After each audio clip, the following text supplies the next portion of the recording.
ایک مسئلہ سامنے آیا کہ تھوڑا سا حیا کے خلاف ہے مسئلہ، لیکن اکثر میں بیان میں بتاتا ہوں نا، داماد اور ساس کا اللہ نہ کرے کوئی فزیکل ریلیشن ہو جائے، اس میں کافی ڈیٹیل ہے، تو یہ ساس کی بیٹی اس داماد پہ ہمیشہ کے لیے حرام ہو جاتی ہے۔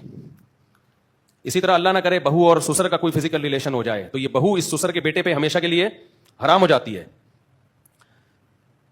بعض اسکالر کہہ رہے ہیں اس میں اس بہو کا کیا قصور ہے بھائی، ریلیشن ہوا داماد اور ساس کا، حرام کون ہو رہی ہے؟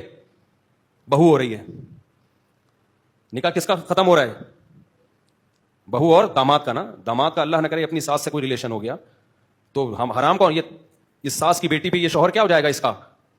تبھی ہم لوگوں کو مشورہ دیتے ہیں کہ ساس یا سسر، بہو کے لیے اپنے سسر سے ریزرو رہنا لازم ہے۔ اتنی بے تکلف نہیں ہو سکتی کہ وہ سسر سے ہینڈ شیک ہو رہا ہے اور گلے مل رہے ہیں، جی میری بہو جناب حج کر کے آ رہی ہے تو سسر صاحب ایئرپورٹ پہ اس سے گلے مل رہے ہیں، یا سسر صاحب حج کر کے آ رہے ہیں تو بہو اس سے گلے مل رہی ہے، ہینڈ شیک ہو رہا ہے۔ ہم کسی کی نیت پہ شک نہیں کرتے۔ تو یہاں بھی لوگ اشکال کرتے ہیں کہ بھائی غلطی ان کی ہے، سزا کس کو مل رہی ہے؟ تو ان سے میں کہتا ہوں کہ طلاق اکٹھی مرد 3 نکال دیتا ہے، تو غلطی عورت کی ہے یا مرد کی؟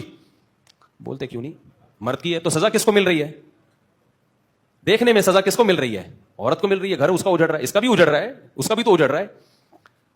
آپ کو عقل استعمال کرنے کی اجازت ہے وہاں جہاں شریعت کے واضح احکام موجود نہیں ہے۔ جہاں شریعت کا آرڈر موجود ہے تو پھر وہاں اپنی عقل سے آپ احکام کو چینج نہیں کر سکتے، وہاں آپ کو ہتھیار ڈالنے پڑیں گے۔